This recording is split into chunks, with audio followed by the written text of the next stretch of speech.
Over the past couple weeks, Mizkif has gotten exposed for abuse, stalking, harassment, and threats of blackmail by his ex-girlfriend Emiru. All allegations that would completely destroy his reputation and whatever he had left of a streaming career. And even though he's constantly denied these accusations on and off stream, not a single person has backed him up. If anything, they've made things worse for him, further proving that what he's saying to defend himself are all just blatant lies. This would lead to his reputation falling into basically nothing, killing whatever he had left of a Twitch career. This is Creator Files by itsJanke. Subscribe. All of this would start on October 17th, shortly after TwitchCon 2025 began. Mizkif's ex-girlfriend Emiru, who's one of the top female streamers on the site, would disgustingly get SA'd by a fan at her meet and greet. This was clearly a very serious matter, and surprisingly, the Twitch staff running the event wouldn't do much about it, leading Emiru to do a stream explaining the severity of the situation, talking about her concerns with Twitch as a site and the event as a whole. However, it's clear that this is also where she reached her breaking point, as she would state that in the coming days she was going to expose something crazier, but no one expected it was going to be about Mizkif. Fast forward a few days later, on October 25th of 2025, and Emiru would go live in a stream simply titled Talking About Some Things with over 60,000 viewers. Everyone initially thought this stream was only going to be about what happened at TwitchCon. However, that would be far from the truth. Shortly after the stream started, Emiru would expose the relationship with her now ex-boyfriend Mizkif, something that was kept behind the scenes but assumed by most of their audiences, as they frequently did collabs and even lived together for an extended period of time. Emiru would expose Miz for abuse, stalking, harassment, and threats of blackmail, all things that no one ever expected to hear. Today, I'm finally going to be opening up about the psychological and domestic abuse, stalking and harassment, sexual assault, and threats of blackmail that Mizkif has done towards me, and some of these issues which are still ongoing. For the entirety of this year, I have attempted to separate myself from him and not talk about him at all, and not talk about this issue and just not make it a public thing.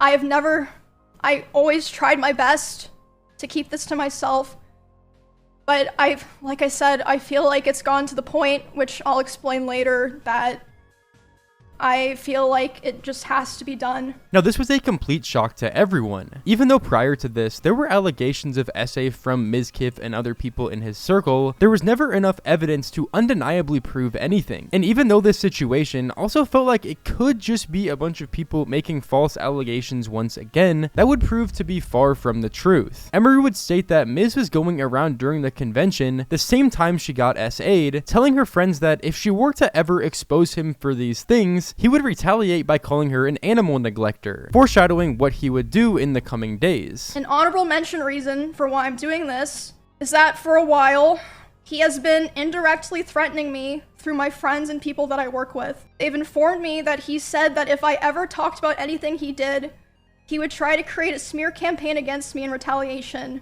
I was told that he even approached other streamers who were close with us back when we lived together, asking them if they would join with him, and they all refused. At TwitchCon, he approached one of my employees, threatening them and saying if I ever talked about him, he would destroy me. Multiple people have told me that his plan was to claim that I killed animals and that I killed my own rabbits, since I had several of my rabbits pass away over the course of 3 years while I lived with him.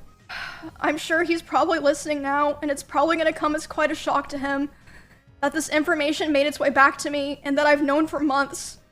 But if you try to threaten me to stay quiet, especially using my poor dead animals, I'm not going to stay quiet.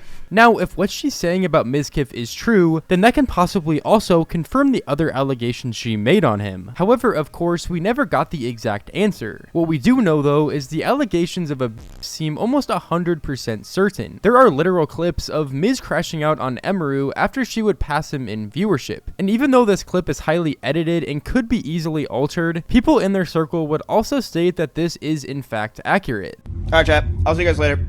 I will see you guys, probably tonight, if not tomorrow. I just need a nap. I'm fucking zooted out of my mind. What does unofficial Miz raid mean? Guys, Oh, he did? Listen, why are we all acting like we haven't murdered? Like we haven't pillaged? Like we haven't had to do what we had to do to make it here where she had a one-hit advantage. She was coming after me. I had to attack back. What the fuck is this? Was that a test? You said. Well, I have some cloth in my house. Let me check my body real quick. Did anyone loot me? Yeah. Go to the restroom real quick. I'll be right There you back. go. Yeah, she's trapped now. Fine, look what I did. Sick, okay, sick, okay, I'm stuck in here, okay, sick. I'm gonna make some steps. Hello, sorry. It's like 20 minutes. Oh. Hello! Abaragi, thanks for the sub. But alright, yeah, I'm gonna log out for now, but I'll probably come back later.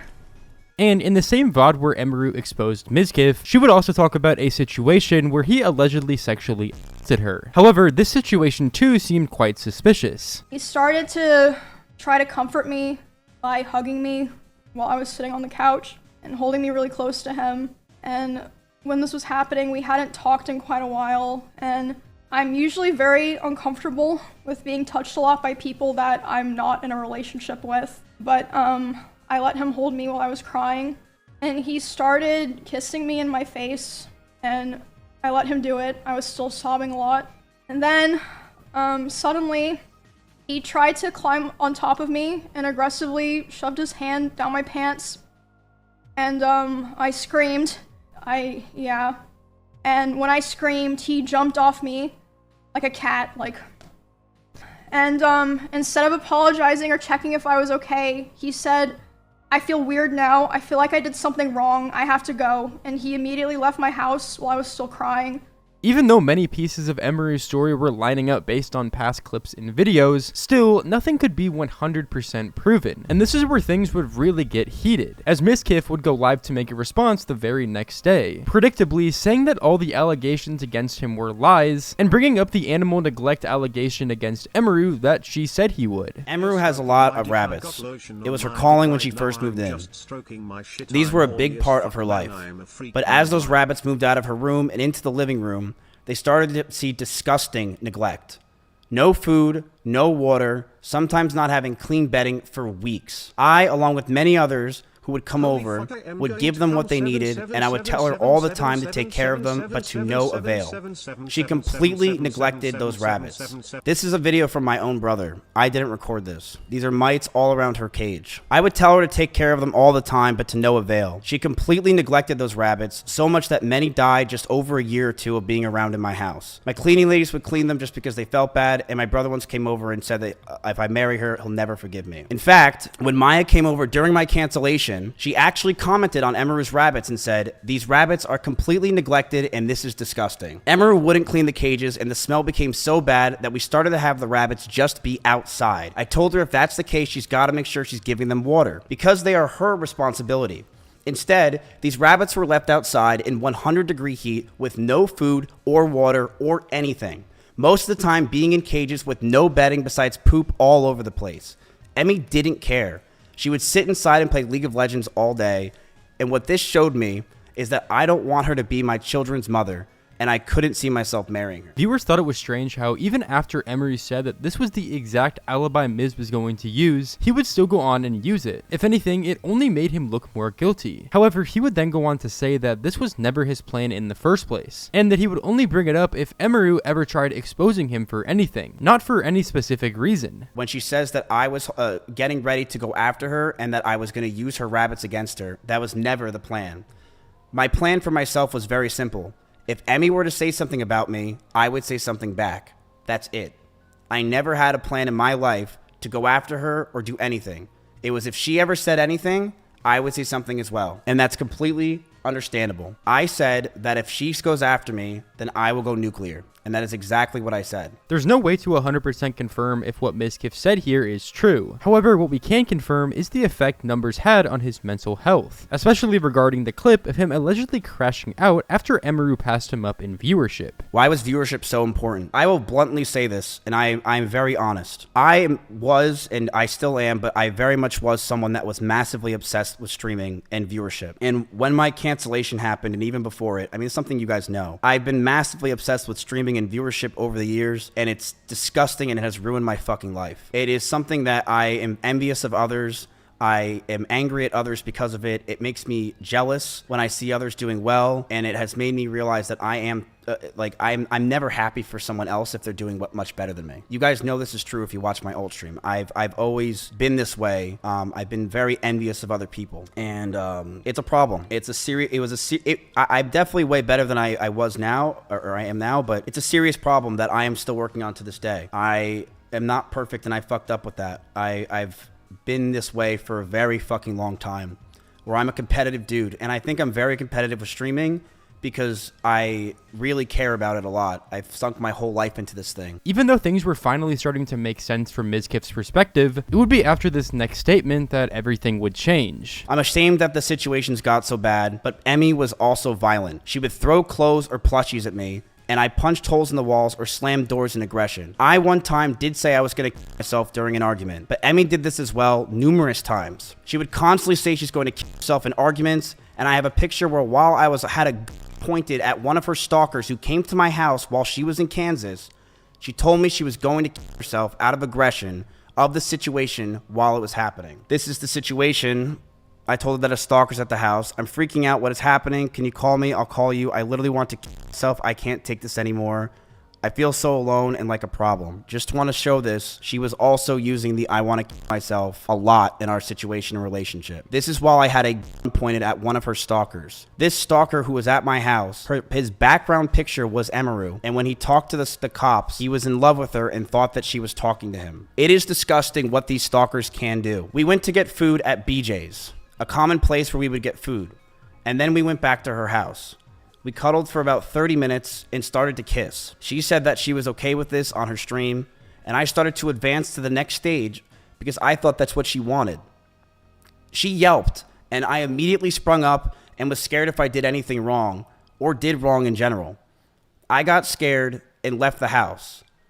I apologize if that made Emmy uncomfortable for me not saying sorry, and I wish I said sorry back then. Even though tons of people were still talking down on Mizkif after this, one person who actually took his word into consideration was XQC. He would say that while Mrs. reading the room in the specific situation was bad, from what he said, it also didn't seem like he had any malicious intention. And he also brought up the possibility that Emiru could have spun the narrative slightly to make Mizkif look worse. Yes, the reading the room is shit, but from his perspective, if there's no either a dialogue or warning or non-verbal of don't like hug me or kiss me, you're still not correcting your vision of reading the room. You're still in the wrong. You would still be deluded. This is how the story plays out in my view. If she said and she screamed or whatever, right, to stop doing something, and he jumped out of the bed and he stopped, within your delusion, when there was pushback or a hint, it was unwanted, then he stopped. So I understand it was wanted, but I can see how when the delusion stopped and it was warned, he stopped. And that's how I see it. Despite everyone's thoughts on this situation, Mizkif still pushed the narrative that he is completely innocent, going as far as to file a lawsuit on multiple streamers who called him out, including Asmongold, the rest of OTK, and even Emiru herself. The reason for this being reputational harm, lost earnings, and emotional distress. Even though there's so much proof and other witnesses that have testified against Miz, he's still constantly pushing the narrative that he's completely innocent, saying that it was all just an attempt by the other streamers to ruin his reputation. However, even if Miz succeeds in this lawsuit, his reputation is already too far gone, and there's already too many allegations against him that have legitimate proof for him to be viewed as innocent in the eyes of the internet. And in the end, that's really all that matters whenever you have a career like streaming, where your reputation is literally correlated to how many viewers you get and how much money you make. Anyways, that's where the situation currently stands. People like Asmongold, who are in the midst of this lawsuit, have said that they aren't going to be speaking about it at this time. And Emiru hasn't streamed since the day she initially exposed Mizkif, so we don't really know what's going to happen from this point forward. However, if you enjoyed, then do be sure to drop a like on this video. It truly does help out so much more than you think, and also subscribe for more videos like this. Anyways, it's been your boy Janke, and I'm out. Peace.